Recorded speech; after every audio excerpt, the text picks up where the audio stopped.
সবাইকে নমস্কার। আজ হলো 6 ফেব্রুয়ারি 23 মাঘ শুক্রবার। আজকের সমস্ত আসাম তথা বরাক উপত্যকার বিশেষ বিশেষ খবরগুলি হলো, গাজিয়াবাদের একটি বহুতলে গভীর রাতে মর্মান্তিক এক ঘটনা সামনে এসেছে।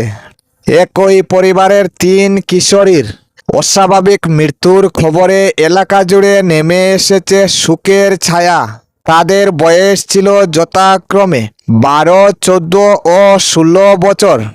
ঘটনাস্থল থেকে একটি হাতে লেখা নোট উদ্ধার করেছে পুলিশ, যেখানে বাবা মায়ের কাছে ক্ষমা চাওয়ার কথা উল্লেখ ছিল। প্রাথমিক তদন্তে জানা যাচ্ছে, দীর্ঘদিন ধরে অনলাইন গেমে অতিরিক্ত সময় কাটানোর বিষয়টি সামনে এসেছে। তবে পুরো ঘটনার সঠিক কারণ জানতে মোবাইল ফোন ফরেনসিক পরীক্ষায় পাঠানো হয়েছে এবং সিসিটিভির ফুটেজ খতিয়ে দেখা হচ্ছে। এই ঘটনাকে ঘিরে শিশু কিশোরদের মানসিক স্বাস্থ্যের বিষয়টি নিয়ে নতুন করে উদ্বেগ তৈরি হয়েছে।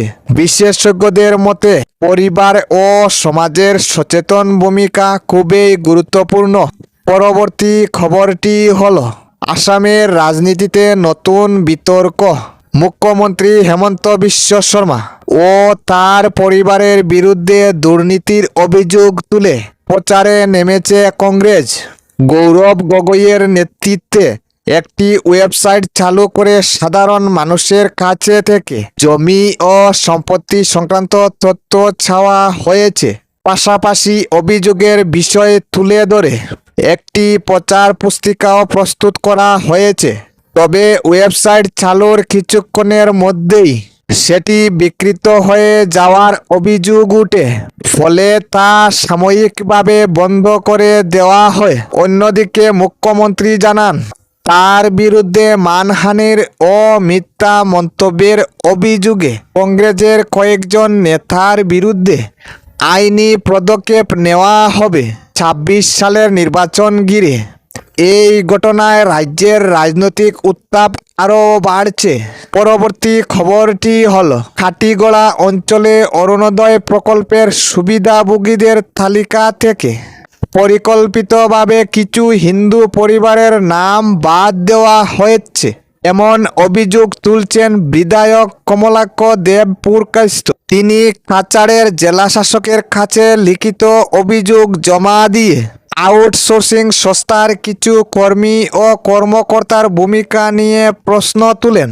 বিষয়টি ঘিরে এলাকায় রাজনৈতিক চাঞ্চল্য সৃষ্টি হয়েছে। পরবর্তী খবরটি হল, বিধানসভা নির্বাচন সামনে রেখে রাজ্যের রাজনৈতিক পরিবেশ ইতিমধ্যেই সক্রিয় হয়ে উঠেছে। বিভিন্ন দল প্রার্থী নির্ধারণ, সংগঠন শক্তিশালী করা এবং জনসংযোগ বাড়ানোর কাজে ব্যস্ত। উত্তর করিমগঞ্জ কেন্দ্রেও শুরু হয়েছে জোর প্রস্তুতি।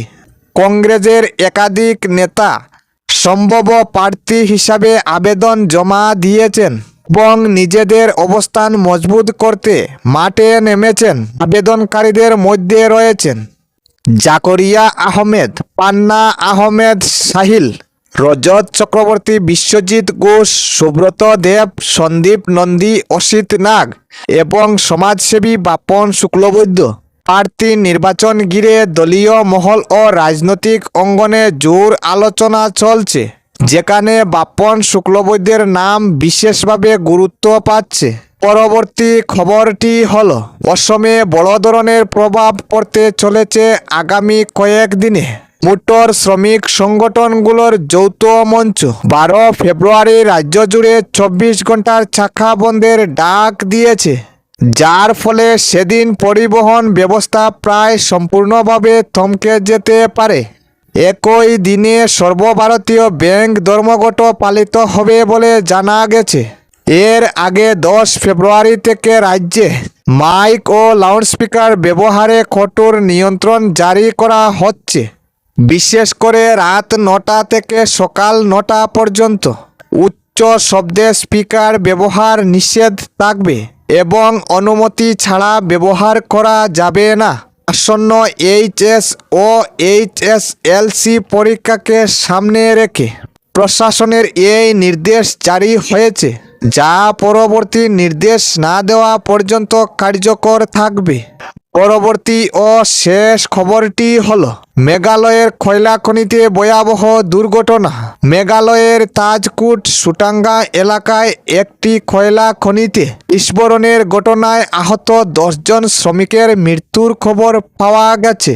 খনন কাজ চলার সময় হঠাৎ বিস্ফোরণ ঘটে এবং পাহাড়ের একটি অংশ ধসে পড়ে শ্রমিকরা চাপে পড়েন বলে জানা যায়। দুর্ঘটনার খবর পেয়ে উদ্ধারকারীর দল, পুলিশ ও বিপর্যয় মোকাবিলা বাহিনী দ্রুত ঘটনাস্থলে পৌঁছে উদ্ধার অভিযান শুরু করেছে।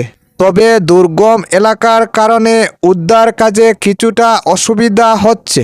নিহত শ্রমিকরা সবাই অসমের বাসিন্দা বলে প্রাথমিকভাবে জানা গেছে। বিস্ফোরণের সঠিক কারণ এখনও নিশ্চিত নয়, তবে খনির ভেতরে গ্যাস জমে থাকার সম্ভাবনার কথা অনুমান করা হচ্ছে। ঘটনাটি নিয়ে প্রশাসন তদন্ত শুরু করেছে। এই মর্মান্তিক ঘটনায় পুরো এলাকায় শোকের ছায়া নেমে এসেছে। এই ছিল আজকের গুরুত্বপূর্ণ সংবাদ।